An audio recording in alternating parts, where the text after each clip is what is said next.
जो भी लोग साधना करना चाहते हैं तो मत करना, क्योंकि साधना के आखिर में ना लिखा होता है। और वैसे भी जो ये साधनाएं होती हैं ये काल कर्म और माया के वार वाली होती हैं, मतलब ये माया पार वाली बिल्कुल भी नहीं होती हैं। और ज्यादा से ज्यादा जो हम स्वप्न देखते हैं ये उनसे पार भी नहीं होती हैं। मैं साधनाओं की बात कर रहा हूँ जिनके आखिर में ना लिखा होता है, जैसे कि वासना, साधना, कामना, और तो और जो अन्य व्यावहारिक शब्द होते हैं जैसे कि खाना, पीना, इनके भी आखिर में ना लिखा हुआ है। तो सीधी सी बात है, इन तथ्यों को या फिर इन विषयों को आपको ज्यादा तवज्जो नहीं देनी है। ये लाइफ के अभिन्न अंग बिल्कुल भी नहीं है।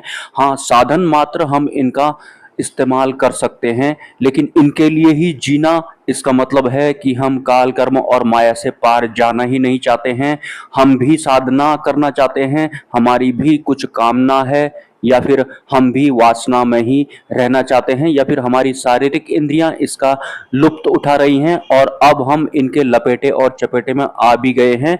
और एक बहुत बड़े पुराने अनादिकाल वाले तामझाम के साथ, जिसमें कि अनंत जन्मों की हमारी वासनाएं और रिकॉर्ड्स चल रहे हैं, उसके साथ में ही एक दिन अचानक से हमें भगवान स्वामीनारायण का नाम पता लगता है, या फिर ऐसे ही अचानक से एक्सीडेंटली या फिर बाय मिस्टेक एक दिन हम अक्षरधाम मंदिर पहुंच जाते हैं। भले ही अक्षरधाम या फिर भगवान स्वामीनारायण के मंदिर में पहुंचने का कारण कुछ भी रहा हो, हमें मालूम हो या फिर हमें ना मालूम हो, क्योंकि हम उससे पहले अज्ञानता वाली लाइफ में जी रहे होते हैं और हमने हर किसी को माना होता है, लगभग हर चीज हमने ट्राई की होती है अपने आप को सफल बनाने के लिए। वह सफलता वास्तव में अहंकार को तृप्त करना ही माना जाता है, अगर उसे परमात्मा के बारे में पता नहीं है, या फिर वो इंसान अपने जीवन का जो वास्तविक लक्ष्य होता है इस शरीर में आने का, कि हमें ब्रह्मरूप होना है और उसके बाद परमात्मा की भक्ति करनी है, ये हमें नहीं पता होता है, तो वो सब अहंकार ही कर रहा होता है। जिस दिन आपको भगवान स्वामीनारायण का नाम पता लगता है या फिर आप अक्षरधाम पहुंच जाते हैं, उस दिन से ही आपकी लाइफ का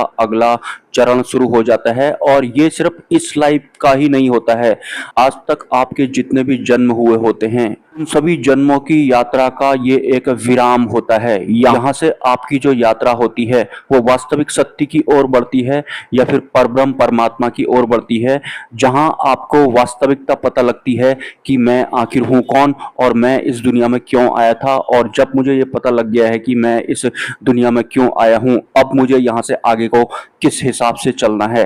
लेकिन एक सत्य ये भी है कि अक्षरधाम आपका पहुंचना भी परब्रह्म परमात्मा की मर्जी से या फिर उनकी कृपा से ही होता है। और अगर आने वाले फ्यूचर में आपको परमात्मा परब्रह्म की अनुभूति होती है तो वो भी उनकी कृपा से ही होती है। मतलब परमात्मा की कृपा या फिर उनकी मर्जी के बगैर आप परमात्मा को नहीं जान सकते हैं, नहीं पहचान सकते हैं। ये एक्सीडेंटली आपको भगवान स्वामीनारायण का नाम पता लगा है या फिर आप अक्षरधाम पहुंचे हैं, तब जान लेने के बाद आपकी साधना वाली जो लाइफ होती है वो बिल्कुल एंड हो जाती है। इसके बाद आप किसी भी तरह की कोई भी साधना नहीं करते हैं, ना ही आपको करनी है। आपको सिर्फ और सिर्फ भगवान स्वामीनारायण का मंत्र जप करना है, जो कि महामंत्र होता है। हमारे अंतिम गुरु या फिर अक्षर ब्रह्म सतपुरुष या फिर भगवान नीलकंठ मुनि का ध्यान आपको करना है। इनके अलावा आपको किसी अन्य का ध्यान करना भी नहीं है। और संकल्प आपका ये होना चाहिए कि मैं अपने अंतिम गुरु या फिर अक्षर ब्रह्म सतपुरुष या फिर भगवान स्वामीनारायण की प्रसन्नता हेतु ही ये मंत्र जप कर रहा हूँ। प्रसन्नता के अलावा मेरा मंत्र जप का या फिर मेरे ध्यान करने का कोई भी अन्य संकल्प या फिर ध्येय नहीं है। ऐसा करने से आपको परब्रह्म परमात्मा की कृपा तीव्र गति से मिलने लगती है, और जो जो आपकी बुद्धि को समझ में नहीं आता है वो सब भी धीरे धीरे आपको समझ में आने लगता है। मतलब वास्तविक सत्य का संचार आपके भीतर भी होने लगता है। धीरे धीरे आपको आपके हर सवाल का ऑटोमेटिक जवाब मिलना भी शुरू हो जाता है। मतलब आपको ये पूरी दुनिया या फिर इस पूरे ब्रह्मांड का जो वास्तविक सत्य है ऑटोमेटिक आपको वो घटित होने लगता है या फिर वो